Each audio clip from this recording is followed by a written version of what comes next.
আসসালামু আলাইকুম ওয়া রাহমাতুল্লাহি ওয়া বারাকাতুহু নাহমাদুহু ওয়া নুসাল্লি ওয়া নুসাল্লিমু আলা রাসূলিহিল কারীম আম্মা বা'দ। দূরে কাছে দেশে ও প্রবাসে যারা যেখান থেকে দেখছেন সবাইকে আন্তরিক অভিনন্দন, মোবারকবাদ। প্রিয় দর্শক, আজকে মাহে রমাদানের জরুরি জিজ্ঞাসা নিয়ে সরাসরি লাইভে সংযুক্ত হলাম। যারা লাইভে সংযুক্ত হয়েছেন আপনারা একটু শিওর করবেন যে লাইভের আওয়াজ শোনা যাচ্ছে কিনা, একটু মেহেরবানি করে কমেন্টের মাধ্যমে জানাবেন।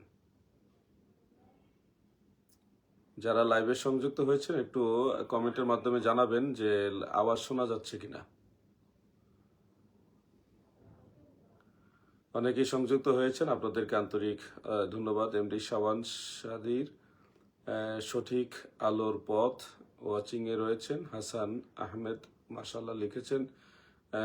একটু কমেন্টে জানান যে লাইভের আওয়াজ শোনা যাচ্ছে কিনা, আমার কথার আওয়াজগুলি শোনা যাচ্ছে কিনা। হালিম সর্দার তিনি ওয়াচিং এ রয়েছেন, সঠিক আলোর পথ সালাম দিয়েছেন, ওয়ালাইকুম সালাম। এমডি শাওন শাদির তিনি আমিন লিখেছেন। হালিম সর্দার মাশাআল্লাহ লিখেছেন। আব্দুল কাদির ওয়াচিং এ রয়েছেন। মাহবুব হোসেন ঠিক আছে, আওয়াজ ঠিক আছে, ধন্যবাদ। প্রিয় দর্শক, পবিত্র মাহে রমাদানের একটি আলোচিত বিষয় নিয়ে ইতিপূর্বে আমি যদিও একটা ভিডিও বার্তা দিয়েছি, তারপর একটু আপনাদেরকে বিষয়টা শেয়ার করতেছি। সেই বিষয়টা হলো ঘোড়ার গোশত খাওয়া যাবে কিনা। তো আপনারা যারা লাইভে সংযুক্ত হয়েছেন আপনাদেরও কোনো গুরুত্বপূর্ণ মাহে রমাদান রিলেটেড প্রশ্ন থাকলে এইগুলি কমেন্টের মাধ্যমে আপনারা লিখে দিবেন। আমি চেষ্টা করব আপনাদের প্রত্যেকটা প্রশ্নের জবাব দলিল ভিত্তিক দেওয়ার জন্য, ইনশাল্লাহ, যদি আমার জানা থাকে। এমডি দিন ইসলাম সাহেব তিনি সংযুক্ত হয়েছেন। হাফিজ মাওলানা ইমরুল হাসান তিনি ইনশিওর করলেন যে সাউন্ড শোনা যাচ্ছে। সৈয়দ শামিউল বাশার শোনা যাচ্ছে, ধন্যবাদ। যে বিষয়টা আমি আপনাদেরকে একটু শেয়ার করতে চাই, আমাদের বাংলাদেশটা হলো যে হুজুগে বাঙালি, কোনো একটা কিছু যদি নতুন করে আসে এটা একেবারে কামড়ে খাওয়ার চেষ্টা করে। হঠাৎ গাজীপুরে ঘোড়ার গোস্ত বিক্রি হচ্ছে, এটা জেনে হুমড়ি খেয়ে ঘোড়া গোস্তর পক্ষে কিছু লোক নেমে গেছেন। বিশেষ করে লামাজহাবি যারা, নবীর দুশ্মন ওহাবি যারা, তারা এই ঘোড়ার গোস্তের পক্ষে আদা জল খেয়ে নেমেছেন। আর আমাদের দেশে তাদের দালালি করারও বহু লোক আছে।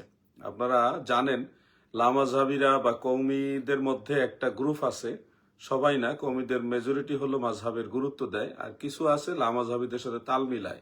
তো এরা দেখছি এই ঘোড়ার গোস্তের পক্ষে মানে কথা বলার চেষ্টা করছে। আর হাদিস শাস্ত্রের মধ্যে আমরা দেখেছি দুই ধরনের হাদিস রয়েছে। সাহাবাই কারাম হযরত জাবের রাদিয়াল্লাহু আনহু এবং হযরত আসমা বিনত আবু বকর রাদিয়াল্লাহু আনহুমা, তিনারা ঘোড়ার গোস্ত খাওয়ার পক্ষে হাদিস বর্ণনা করেছেন। আবার অপোজিটে হযরতে খালিদ বিন ওয়ালিদ রাদিয়াল্লাহু আনহু, যিনি সাইফুল্লাহ উপাধি লাভ করেছিলেন, তিনি এবং হযরতে মিকদাম ইবনে মাঈনাসাই নামটা ভুলে গেছি, উনি এবং হযরতে জাবের রাদিয়াল্লাহু থেকে আরেকটা রেওয়ায়েত রয়েছে, তিনারা ঘোড়ার গোস্তের বিপক্ষে হাদিস বর্ণনা করেছেন। আল্লাহ রসুল ঘোড়ার গোস্ত খেতে নিষেধ করেছেন। এমনকি হযরতে আব্দুল্লাহ ইবনে আব্বাস রাদিয়াল্লাহু তাআলা আনহুমা, যিনি রঈসুল মুফাসসিরিন এবং সাহাবীদের মধ্যে মুফতি ছিলেন, তিনি ঘোড়ার গোস্ত খাওয়াটাকে মাকরু বলে সাব্যস্ত করেছেন। এখন সাহাবাই কারাম যারা ঘোড়ার গোস্ত খেয়েছেন, তারা কেন খেয়েছেন, কোন কারণে খেয়েছেন, এটার মূল উদ্দেশ্যটা হলো বুখারী মুসলিমে উল্লেখ আছে নবীজি তাদেরকে খাওয়ার অনুমতি দিয়েছেন। এখন কোন প্রেক্ষাপটে সাহাবীদেরকে ঘোড়ার গোস্ত খাওয়ার অনুমতি আল্লাহর হাবিব রাসূল করিম সাল্লাল্লাহু আলাইহি ওয়াসাল্লাম দিয়েছেন, সেটা আমরা স্পষ্ট জানতে পারি মুসান্নাফ ইবনে আবি শাইবা থেকে। হযরতে হাসান বসরি রাহমাতুল্লাহ আলাইহি, যিনি বিখ্যাত তাবিঈ ছিলেন, তিনি স্পষ্ট করেছেন যে সাহাবাই কারাম তিনারা ঘোড়ার গোস্ত খেতেন তারা যখন যুদ্ধে থাকতেন তখন। আর হযরতে ইমাম জুহরি রহমতুল্লাহ আলাইহে, তিনিও তাবেঈ ছিলেন, তিনিও স্পষ্ট করেছেন যে সাহাবাই কারাম যখন প্রচন্ড সমস্যায় খাদ্যাভাবের মধ্যে পড়তেন তখন তিনারা ঘোড়ার গোস্ত খেতেন। তো প্রেক্ষাপটই তো আলাদা।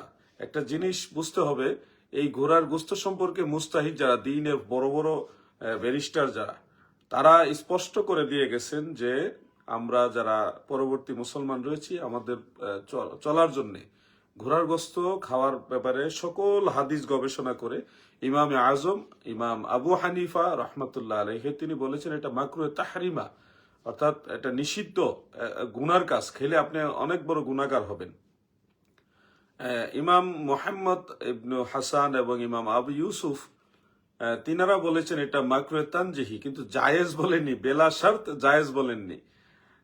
এরপর ইমাম মালিক রহমতুল্লাহ আলাই, যিনি আশেক রাসূল মদিনা শরীফের বিখ্যাত মুহাদ্দিস ছিলেন, মালিকি মাযহাবের ইমাম ছিলেন, ইমাম মালিক ইবনু আনাস রহমতুল্লাহ আলাইহি তিনিও ঘোড়ার গোশত খাওয়াটাকে মাকরু বলেছেন। তো উনি কি মাকরুহে তাহরিমা বলেছেন না তানজিহি বলেছেন, দুইটা মতই রয়েছে, তবে তিনি বেলা শর্ত জায়েজ বলেননি, মাকরু বলেছেন। এছাড়া হাম্বলি এবং শাফি মাযহাবে এটাকে মুবাহ বলা হয়েছে।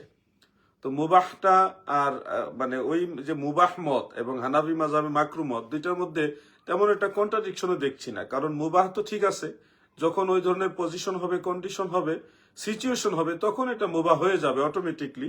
আর যখন আপনার অ্যাভেলেবেল অন্যান্য আপনি গরু গোস্ত পাচ্ছেন, উটের গোস্ত খাচ্ছেন, ভেড়া বকরি পাচ্ছেন, ছাগল পাচ্ছেন, অন্যান্য হালাল জন্তু পাচ্ছেন, যেগুলি দিয়ে আপনার আমিষের চাহিদা মেটাতে পারছেন, সেক্ষেত্রে আপনার তো এখন প্রয়োজন নেই। এই সময় ঘোড়ার গোস্ত খেতে গেলে আমাদের বিশেষ করে বাংলাদেশের যে সিচুয়েশন, এই সিচুয়েশনে ঘোড়া অ্যাভেলেবেল না। তো সেই হিসাবে আপনার যদি গরুর মতো ঘোড়া খাওয়া শুরু করেন, তাহলে তো ঘোড়াই বিলুপ্ত হয়ে যাবে বাংলাদেশ থেকে। পরিস্থিতিটা এরকম হবে।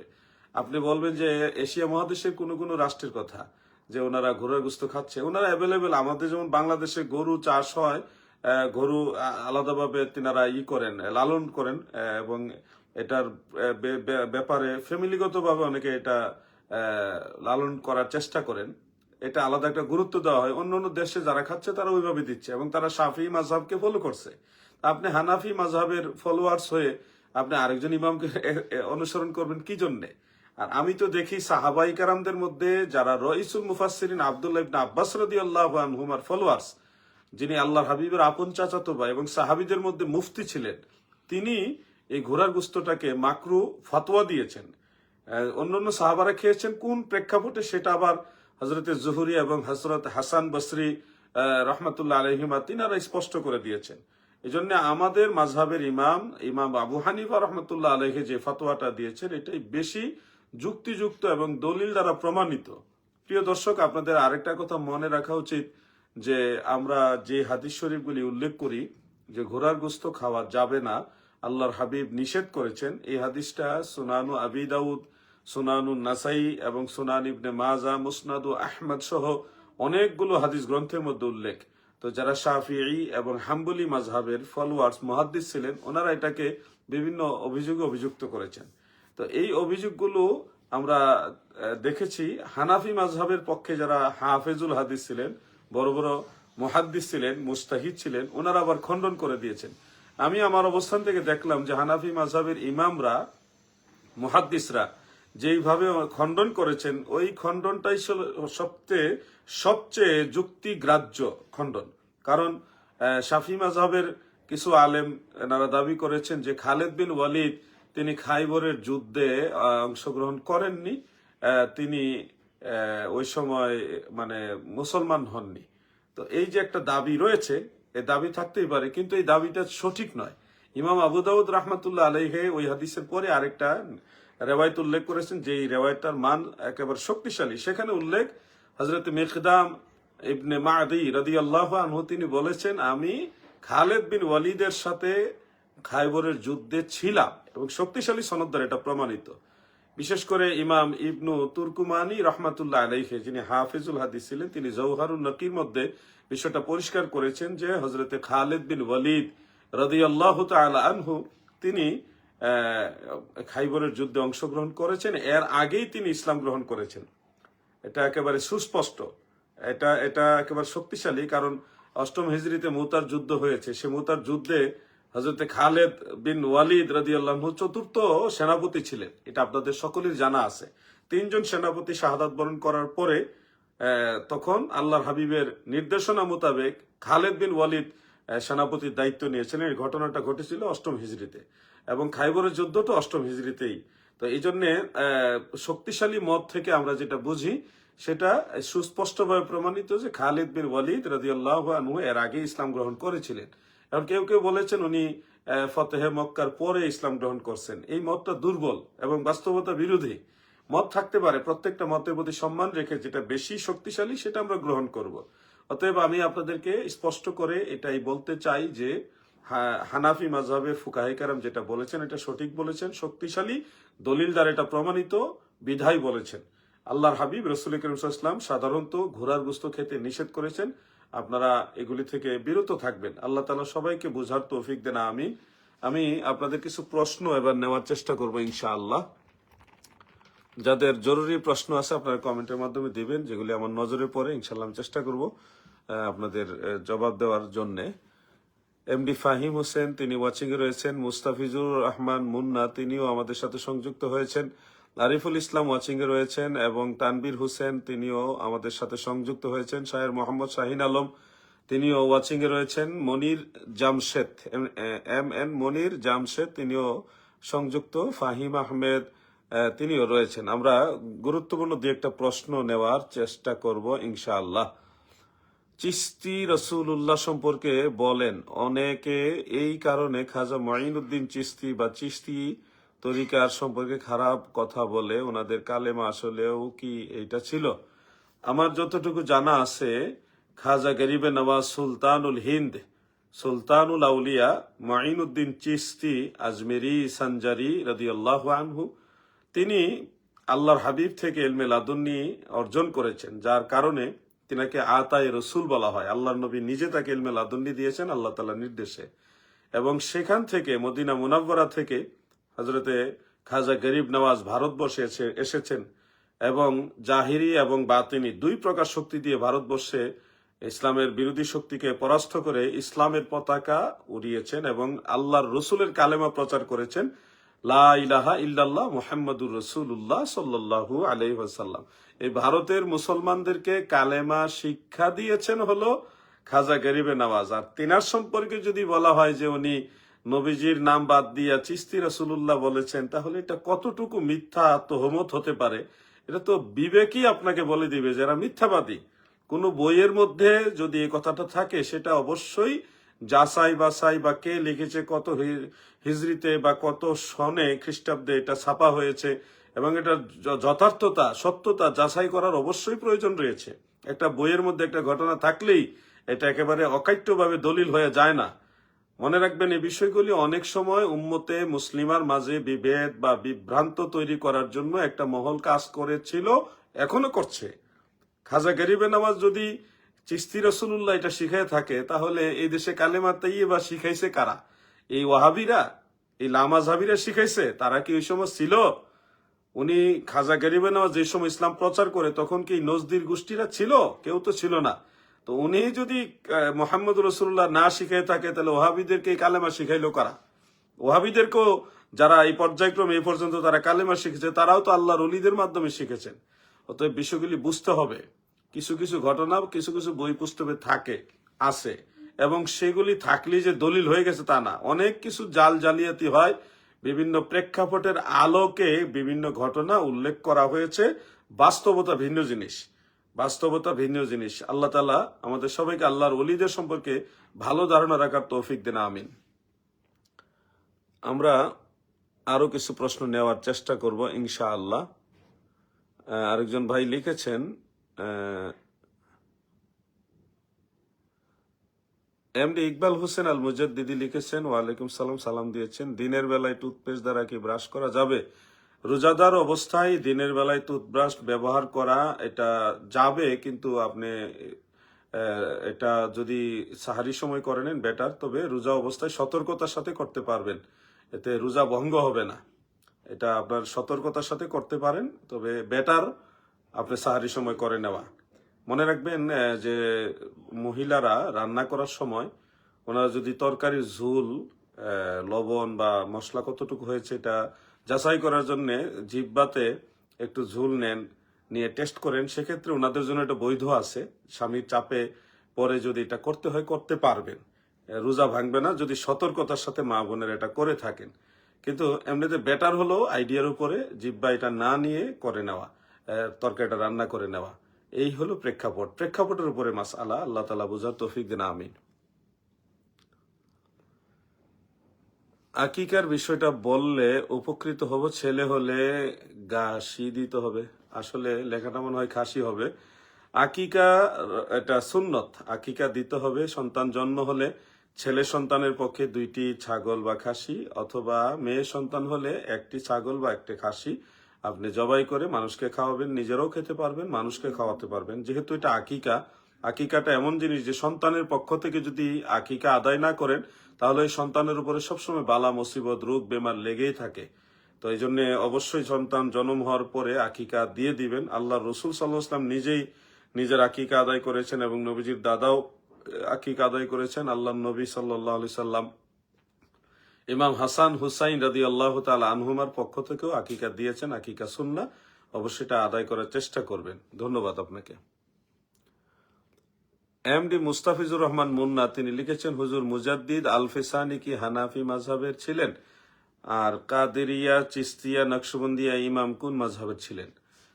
আমার যতটুকু জানা আছে, হযরত শায়েখ আহমদ সেরহিন্দি মুজাদ্দিদ আল ফিসানি রাদিয়াল্লাহু আনহু তিনি হানাফি মাযহাবের অনুসারী ছিলেন এবং ওনার কিতাব থেকে সেটা আমরা জানি। শেখ আব্দুল হক মুহাদ্দিসে দেহলভী রহমতুল্লাহ আলাইহি এবং মুজাদ্দিদ আল ফিসানি তিনারা সমসাময়িক ছিলেন এবং তিনারা হানাফি মাযহাবের অনুসারী ছিলেন, এটা আমি নিশ্চিতভাবেই জানি। আর বড় পীর আব্দুল কাদের জিলানী রহমতুল্লাহ আলাইহি গৌসে পাক ছিলেন হাম্বলি মাযহাবের অনুসারী, এটাও নিশ্চিত। ওনার গুনিয়াতুত তালিবিন সহ আর অন্যান্য কিতাব থেকে যেটা বোঝা যায় তিনি স্পষ্টই যে হাম্বলি মাযহাবের অনুসারী ছিলেন। খাজা গরিবে নওয়াজ সম্পর্কে আমি অকাট্যভাবে জানি না, তবে জন্নিভাবে জানি তিনি হানাফি মাযহাবের অনুসারী ছিলেন। এরপরে নকশবন্দি, তিনি নকশবন্দিয়া তরিকার পৃথিবীতে নকশবন্দিয়া তরিকার বেশিরভাগ ফকি মুহাদ্দিস ইমাম তারা সবাই হানাফি ছিলেন। যেমন আপনার কাজী সানাউল্লাহ ফানিফাতি রহমতুল্লাহ আলাইহি যিনি তফসিরে মাজহারির মুফাসসির, তিনি নকশবন্দি ছিলেন, হানাফি ছিলেন। এছাড়া আরো অনেকে, এবং নকশবন্দি তরিকার বেশিরভাগই হলো হানাফি। আশা করি আপনার প্রশ্ন উত্তরটা পেয়েছেন। ধন্যবাদ। আমরা এমডি ফয়সাল আহমদ সাহেবের একটা প্রশ্ন নিচ্ছি। প্রথমে তিনি লিখেছেন, সালাম, আসসালামু আলাইকুম হুজুর। ওয়ালাইকুম আসসালাম। আমার একটা প্রশ্ন ছিল, জামাতের সহিত নামাজ আদায়ের সময় যদি কোনো ব্যক্তি অতিরিক্ত জোরে তাশাহুদ, দুরূদ শরীফ, দোয়া বাসরা পরে, এতে যদি পাশে থাকা কোনো ব্যক্তির নামাজে ভুল হয় তাহলে এটার দায়ভার কার হবে? নামাজে জামাতের সময় কিংবা একাকী নামাজ পড়ার সময়ও আপনার যে কথাগুলো লিখলেন তাশাহুদ, দুরূদ শরীফ, দোয়া মাসুরা, এগুলি নিচু স্বরে পড়া এটা সুন্নত। এর বিপরীত মানে জাহিরি ভাবে উচ্চ আওয়াজে জেহেরি ভাবে এটা পড়া জায়েজ নেই, সুন্নাহ বিরোধী কাজ, বিদআত হবে।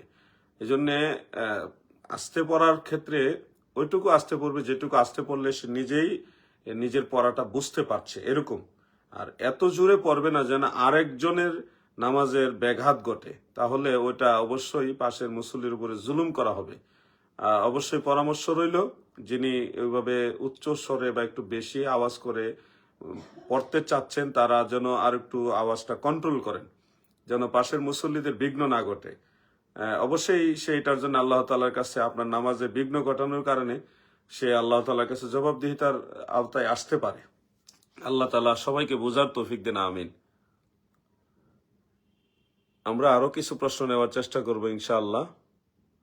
তানবীর হোসেন তিনিও লিখেছেন, জেনারেল লাইনের ছাত্রদের জন্য কোরআনের কোন বাংলা তাফসির ভালো হবে?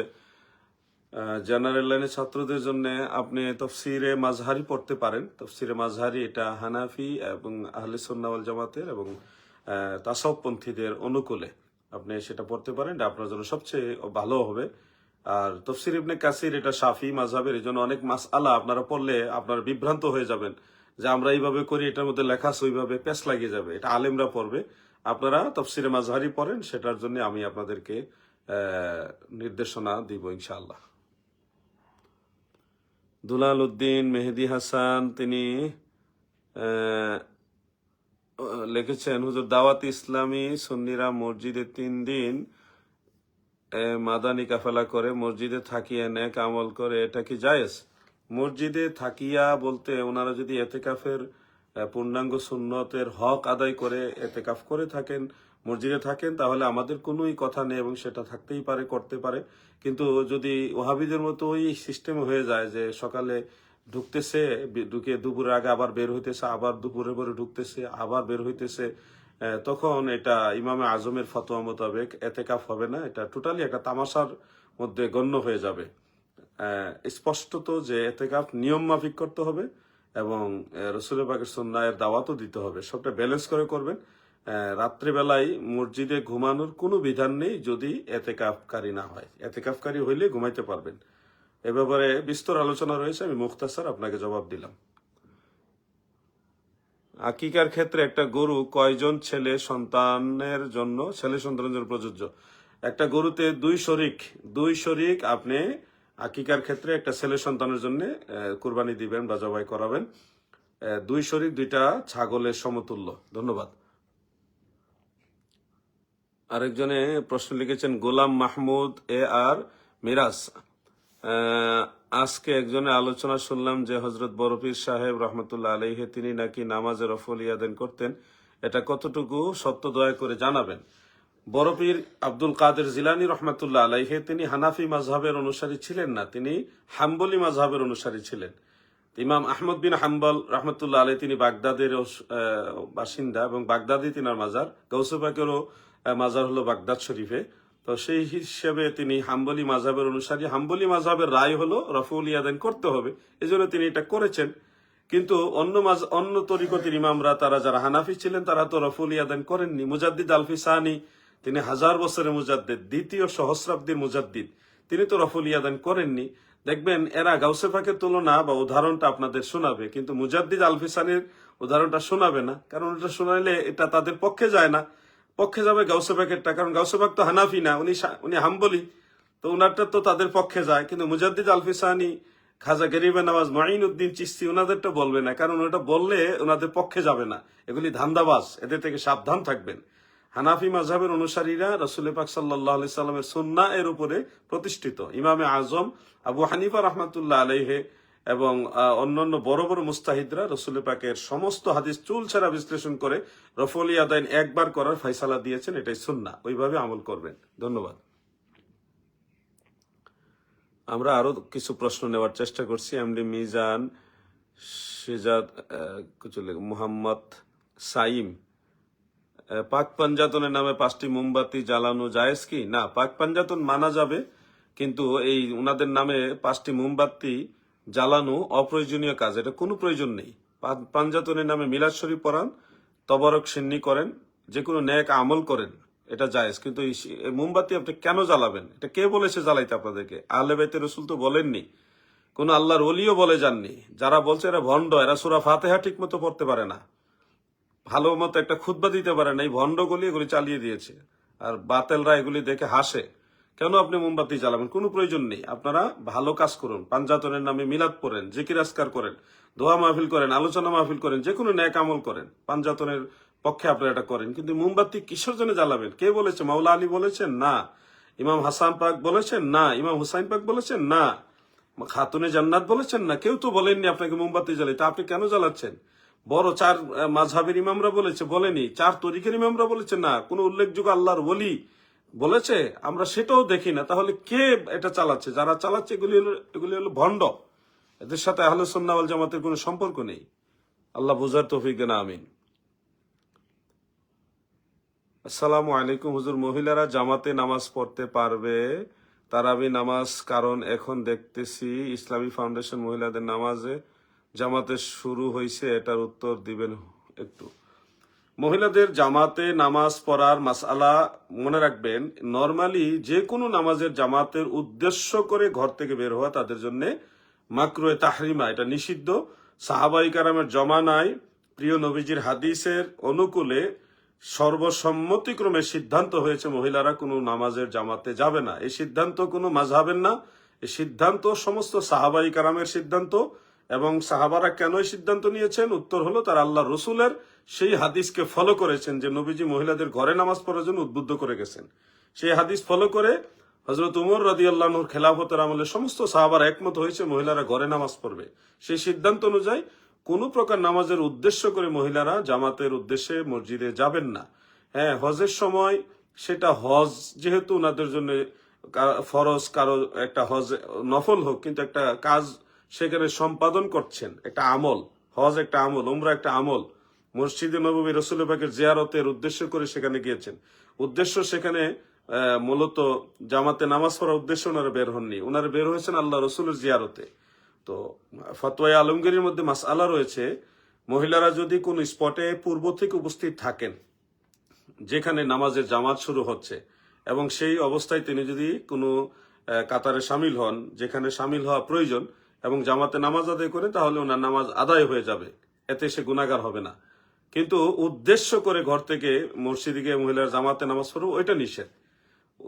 ইনস্টেড সেখানে উপস্থিত ছিল, ওই অবস্থায় জামাতে শরীক হয়েছে কাবা ঘরে, মসজিদে নববী শরীফে, অন্য কোথাও, সেটা হলো এক মাসালা। আর উদ্দেশ্য করে ঘর থেকে জামাতের উদ্দেশ্যে বের হওয়া আরেক মাসালা। এই জন্য মহিলারা তারাবি নামাজ হোক বা অন্য কোনো নামাজ হোক, সেটার উদ্দেশ্য করে ঘর থেকে মহল্লার মসজিদে বা এলাকার কোনো মসজিদে গিয়ে জামাতে বের হবে না, হলে তারা গুনাহগার হবে। নবীজি বলছে মহিলারা ঘরে নামাজ পড়লে 25 গুণ বেশি সওয়াব। আল্লাহর হাবিব রাসূল করিম সাল্লাল্লাহু আলাইহি ওয়াসাল্লাম সবসময় মহিলাদের ঘরে নামাজ পড়ার জন্য উৎসাহিত করে গেছেন। নবীজি যেটা পছন্দ করেন, মা বোনরা যদি সেটা অপছন্দ করেন, তাহলে ওনারা কাকে খুশি করতে চাচ্ছেন? আল্লাহ তাআলা মহিলারা ঘরে নামাজ পড়লে খুশি হয়, তাহলে আল্লাহ যেটা করলে খুশি হয় সেটা না করে মা বোনরা মসজিদে যাচ্ছেন কাকে খুশি করার জন্য? আপনি কার খুশির দরকার? আল্লাহ তাআলা তো আপনি ঘরে নামাজ পড়লে খুশি, আপনি মসজিদে গিয়ে নামাজ পড়লে আল্লাহ খুশি না। এটা সহিহ হাদিস থেকে প্রমাণিত যে মহিলারা ঘরে নামাজ পড়লে আল্লাহ এবং আল্লাহ রসুল খুশি হয়। তো আপনি মসজিদে গিয়ে জামাতে নামাজ পড়তে চাচ্ছেন কাকে খুশি করার জন্য? এই প্রশ্নের উত্তর খুঁজলে আপনারা বুঝে যাবেন। ধন্যবাদ আপনাকে। এমডি আসাদুল ইসলাম তিনি সম্ভবত কিছু লিখেছেন, আমরা এটা পড়ার চেষ্টা করছি। সালামু আলাইকুম। ওয়ালাইকুম সালাম। আমি আহলে সুন্নাত ওয়াল জামাতের আকীদা অনুযায়ী চলি। এখন আমি যেখানে থাকি সেখানে সবাই অন্য আকীদার, আমি কি তাদের সাথে জামাতে নামাজ আদায় করতে পারবো? দয়া করে উত্তরটা দিলে উপকৃত হব। যদি আপনি নিশ্চিত হন তাদের আকীদার মধ্যে আল্লাহর হাবিবের সাথে গুস্তাখি রয়েছে, বেয়াদবি রয়েছে, কুফরি রয়েছে, তাহলে তাদের পিছনে নামাজ পড়লেও আপনার নামাজ হবে না। কোনো কিছু একেবারে না থাকার চেয়ে কিছু থাকা ভালো। যেহেতু আপনার জামাতে নামাজ পড়ার জন্য উপযুক্ত পরিবেশ নেই, সেক্ষেত্রে আপনি একাই নামাজ পড়বেন। আর যদি ফিতনার আশঙ্কা থাকে তাদের কাতারে সামিল হয়ে আপনি একা একা ব্যক্তিগতভাবে নামাজ আদায় করে নেবেন, যেন ফিতনা না হয়। অবস্থা প্রেক্ষাপট অনুযায়ী সিদ্ধান্ত নেন। আল্লাহ আপনাকে বোঝার তৌফিক দেন, আমিন। মনির জামশেদ তিনি একটা প্রশ্ন লিখেছেন, নামাজে দাঁড়ানোর পর মাঝে মাঝে শরীরে মশা লাগে, দেখা যায় যে কোনো আঘাত লেগে মশা মারা যায় এবং শরীর রক্ত লেগে যায়, এক্ষেত্রে করণীয় কি? এক্ষেত্রে কোনো কিছু করণীয় নাই, অসুবিধা নাই।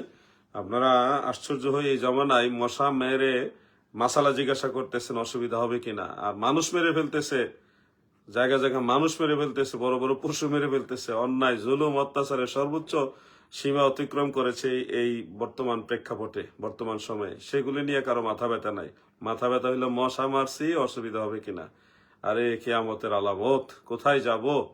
মশা মেরে অসুবিধা হচ্ছে কিনা। আর কত প্রতিদিন ফেসবুকে ঢুকাই যাচ্ছে না মারামারি আর লাশ, এগুলি দেখে। আল্লাহ আল্লাহ যেন এই দেশকে হেফাজত করেন। আমাদের বাঙালি জাতি হলো অতি আবেগী জাতি। আবেগের ঠেলায় কি যে করছে এখন টের পাইতেছে বাঙালি, এখন টের পাইতেছে কি করলাম রে। আরো কিছুদিন যাক। তবে আজকে লাইভের মাধ্যমে আপনাদের বলে রাখছি, ঈদের আগে আপনারা আল্লাহর উপর ভরসা করে আগামী 3 মাসের খাবার যার যার ঘরে যথাসাধ্য সংগ্রহ করার চেষ্টা করবেন। এটুকু বলে রাখলাম, কারণ আল্লাহর ওলিদের জবানে আমি শুনেছি যে কোনো রোজার ঈদের পরে, কুরবানি ঈদের আগে এই সময়টা একটা বড় ধরনের বিপর্যয় আমাদের দেশে আসবে। সেই সময়টা যেন তারা প্রত্যেকেই ঘরের ভিতরে 3 মাসের খাবার মজুদ রাখে। এই জন্য আল্লাহর ওলিরা সবসময় তাদের অনুসারী মুরিদানদেরকে বলে যান। আপনাদেরকে আমি এই লাইভে বলে যাচ্ছি, আল্লাহ তাআলার উপর ভরসা রেখে ওইভাবেই আপনারা সিদ্ধান্ত নেবেন। ঈদের আগে আগামী 3 মাসের খাবার ঘরের মধ্যে রাখার চেষ্টা করবেন ইনশাআল্লাহ। আরেকটা প্রশ্ন এসছে, নাসির উদ্দিন আনসারি, সারা বিশ্বের সাথে একই দিনে ঈদ পালন করা যাবে কি? জি না। সারা বিশ্বের সাথে বলতে সারা বিশ্বের সব জায়গা তো এট এ টাইম না, টাইমের বেশ কম আছে। তা আপনি কোন দেশের সাথে মিলাবেন? সৌদি আরবের সাথে? আল্লাহর নবী এরকম বলেনি যে তোমরা সৌদি আরবের সাথে মিলাইয়া ঈদ করো। নবীজি কখনো বলেনি। নবীজি বলছে তোমরা চাঁদ দেখে ঈদ করো। তো চাঁদ দেখাটা তো সারা ওয়ার্ল্ডে একই সাথে হয় না।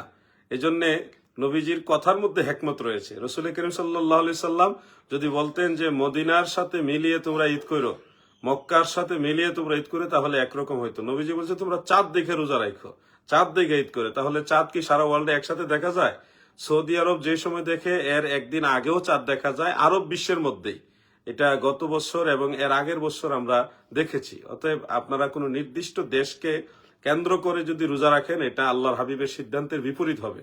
আমার নবীজি বলেছেন, যেটা সহিহ মুসলিমে উল্লেখ রয়েছে, আব্দুল্লাহ ইবনে আব্বাস রাদিয়াল্লাহু আনহুমা তিনি স্পষ্ট করেছেন যে আল্লাহ রসুলের আদেশ যে প্রত্যেক আহলে মাতালে তারা নিজ নিজ চাঁদ দেখার উপরে রোজা রাখবে, ঈদ করবে। এটা নবীজির আদেশ, সহিহ মুসলিমের আদেশ। হাকাযা আমারানা রাসূলুল্লাহ সাল্লাল্লাহু আলাইহি ওয়াসাল্লাম।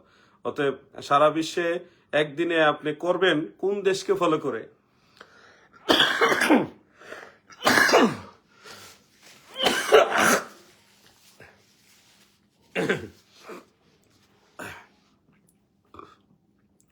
কোন নির্দিষ্ট দেশকে। প্রিয় দর্শক, আমি একটু অসুস্থ হয়ে গেছিলাম মাঝখানে। আপনারা জানেন কিছুদিন যাবৎ আমি খুবই অসুস্থ, আল্লাহর রহমতে এখন সুস্থতার দিকে।